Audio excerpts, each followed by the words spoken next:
Hey guys, welcome to my YouTube channel. Like, share, and subscribe.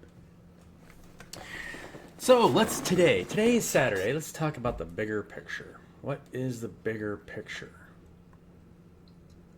I don't know. You tell me. What's the bigger picture? So to me, bigger picture is that everything's happening on the outside and the inside at the same time, right? The Earth the poles are shifting, so everything's changing. Uh, if the Earth is moving into the galactic equator, you're looking at a pole shift, so the field's collapsing, creating a conductor. So everybody needs to be more conductive and conducting more energy. So if you're too stagnant, then you're not conducting enough energy, and your resistance to the flow of something, right? Simply put. Uh, so this is your creative circuit. This is your receptive circuit. Create first, receive second, right? So that's how you want to get. And in order to stay in your creative circuit and then be receptive to what you're creating from, you have to set strong boundaries. Because especially when you're in a state of peace and unconditional love, and people see that you're kind and giving, people try to feed off you, just right. So you want to stay in your creative receptive circuit. Now, there's nothing wrong with, picking a few charities if you can afford it to provide for that. But for the most part, this world has created the most complex ways of feeding off one another you can imagine, right? And from the outside, some opportunities might look really good. But without you realizing it, those opportunities are feeding off of a very large group of people that are starving to death. That's why the hierarchical system that we have today creates what we see, right? If you can create a lot of wealth for yourself, let's say you create a lot of wealth for yourself. I've got $1 million. That means I can potentially control the lives of a lot of people making around 10 to 15 bucks an hour. I control their lives. They are subservient to me. Does any of you see a problem with that? So, money is this external control mechanism that we've created on this planet. I don't necessarily agree with it, but here I am, right? From a spiritual standpoint, and this is something I was talking to somebody else about, what did somebody like Elijah have to go through till he got to the point where he was willing to say, look, if you guys want to worship your false god, that's fine. If your god's more powerful, let's set up a couple altars here. Mine works. We'll go my way. Your life's forfeit. If yours works, then we'll go ahead and do things your way. We'll worship your false god, right? And then after he won, he just took them all down to the river and slaughtered 450 Baal worshippers, right? What does somebody like that have to go through to get to where they're willing to do that? I don't know. I think I'm getting close. Right? I mean, we have whole countries that are starving to death because of greed. Literally. Children. Women, children, refugees. Because they don't really have a very good way to get into their natural creative and receptive circuit. They can create all they want, but the only thing they're going to actually probably receive anything, and if they're lucky, because their banking system is so screwed up over there, I've sent people money over there, and that you can't use a regular thing, right? I mean, you can't even use regular PayPal and send it to an email address. You got to go through a third, fourth party in order to get somebody money to like the Centenary Bank in Uganda or whatever bank you're trying to get them to, right? Because the world is so fractionalized, and we're not working together as a whole organism. Yeah, but then at the same time, if let's say there wasn't any money. Let's take this hypothetical situation. Money in itself is a capacitor, right? You're storing energy.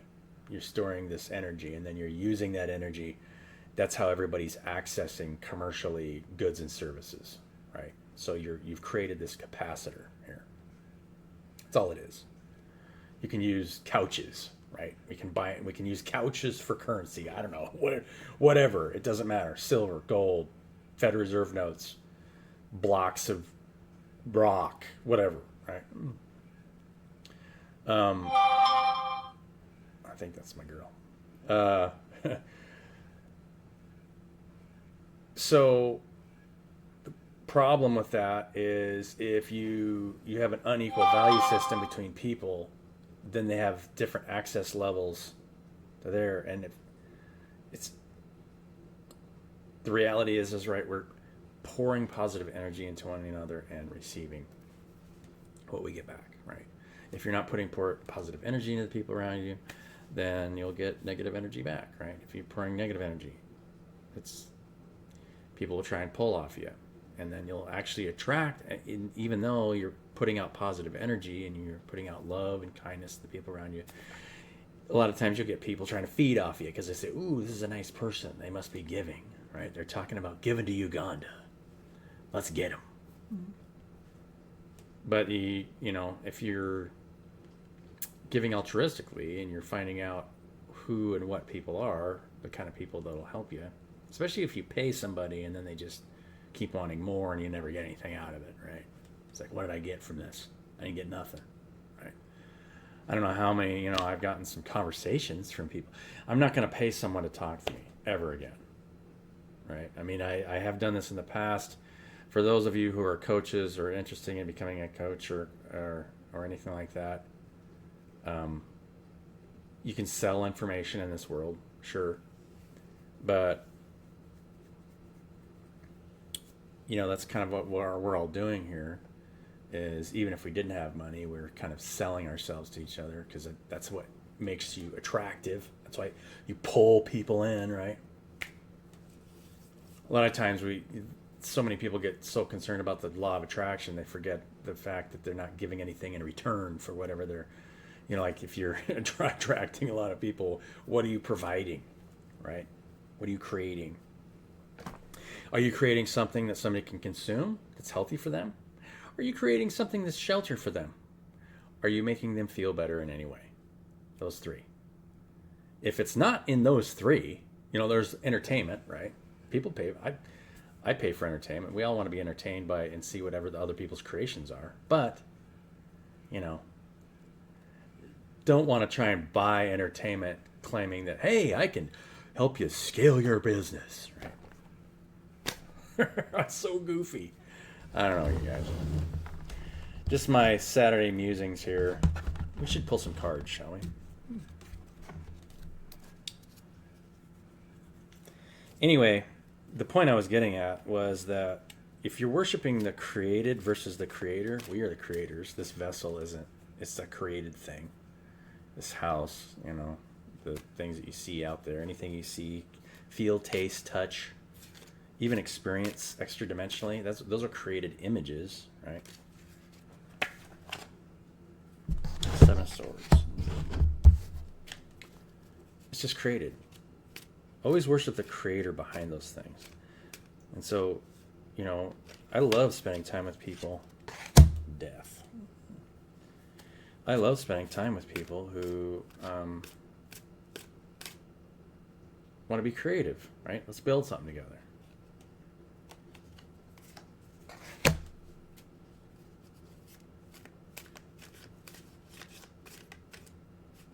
Individually or as a group, right? Let's do both.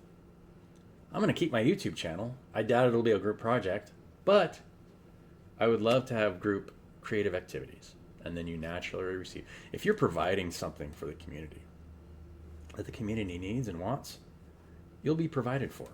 If you're not, and you're just doing it for money, you will have short-term gain. And then you'll go broke. And then you'll go through boom and bust cycles because you're always concerned about money instead of giving anything value. Wow. I'm going to show you guys here in a second.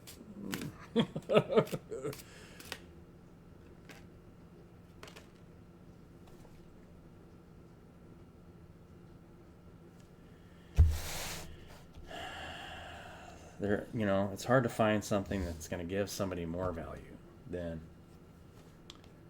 just teaching these basic things, right? You don't have to try and sell yourself. Just create whatever it is you want to create. Fall in love with yourself, even though sometimes it seems like you're in the five, wands. But these are the 3 cards I got before that, right? Death, Temperance Angel, and Judgment.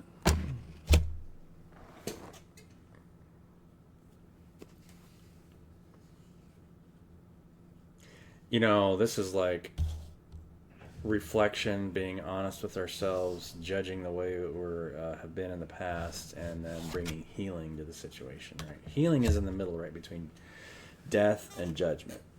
So that means, wow, it was hot outside. Sorry, guys. It's like 103 or something. I just went shopping. I just came in to make a video. Sorry.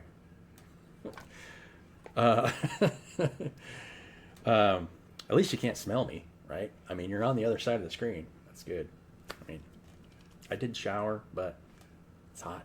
Sorry. Bring healing, right? Heal the things that you got to heal and be honest with yourself and die to old versions of yourself. And then you get, you bring in more part of yourself. Be okay with receiving. Because it's 2 sides of the coin, right? You create and receive. Even though you might be like this. Wounded warrior energy. Walking through the desert, creating your own water. With new projects in mind, new aspirations. Oh my gosh. Okay, we're going to pretend that didn't happen. Nothing came out. I was just fumbling with my hands. Sorry. Page of Swords. Maybe we're listening to our environment, trying to figure out what's going on. You will put people in karmic cycles if you do things and say, yes, I will do this for you. And then if they continue to use you without giving you anything in return. It's one thing to ask for help and you don't have anything. Great. But if you're asking for help and you have a lot and you never give anything in return, that's a problem. Right? I'm witnessing that happen in multiple areas in my life where I have done things for people that have a lot and have given me nothing in return. Right? I mean, you end up getting something out of it. You always do. Everything has a price, right? And when you're doing things for people and on their behalf and they take advantage of you, then they will suffer consequences. You won't have to do anything. If you try to do something, then you will suffer consequences as well, right? Let people pay for their own karma. Don't try and enforce it. I don't know. Maybe we'll get to the place where I'll just enforcing karma all day. I don't know. We're a little bit stagnant here. Listening, thinking about what we're going to do next. Maybe we've got a cup coming in from the divine and we aren't seeing it. This is one of the most frustrating cards there is, right? I mean, look at this card. He's looking down and he can't even see. He's not seeing the cup. So there is a cup being sent, but you can't see it. You're just looking at the 3 cups on the ground and thinking, what do we got here to work with? Now, maybe there's your higher self is trying to show you something, and you just don't know. Ignorance is bliss, but it also causes stagnation.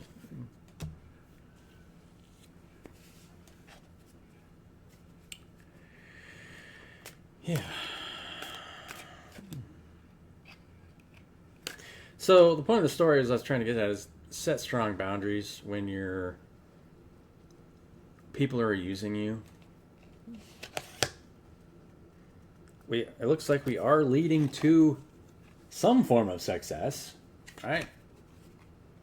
Even though we're a little bit stagnant, maybe trying to figure out what we need to do, and it's being offered, and we just don't know for sure. It's one thing to, I mean, I could have a YouTube channel forever, right? You could monetize a YouTube channel and make money off it. I mean, you see, and if you have enough people watching you, Cletus McFarland is a prime example. Like, look at that guy. I mean, that's not his real name. I can't remember his real name. But if you have enough viewers, every company wants to advertise through you because it's great advertising. It's great merchandising. Even other YouTubers will pick up that channel, and you can affiliate market through that whole system. So he doesn't end up paying for anything, pretty much. I mean, a lot of the stuff you see that he's probably doing all came through advertising and affiliate marketing. You become an affiliate marketer. Wisdom, right? Become more attractive. And you become an affiliate marketer. I mean, for example, let's say enough of you share my YouTube channel with the public. And I start talking about these things, right, where either we're being co-creative in equality and loving each other unconditionally and picking each up when people come down and healing each other the way that we're supposed to heal one another without just sitting in a booth somewhere and charging people money. Hey, I can help you do this. Ching. That is not a mystic healer's, that's not where you're going to find the greatest healers. You will never find the greatest healer who is selling their services for money. It's somebody that's probably going to appear you next to you on a road and touch you, and then you'll be healed, and then they'll disappear. That's the bigger picture, right?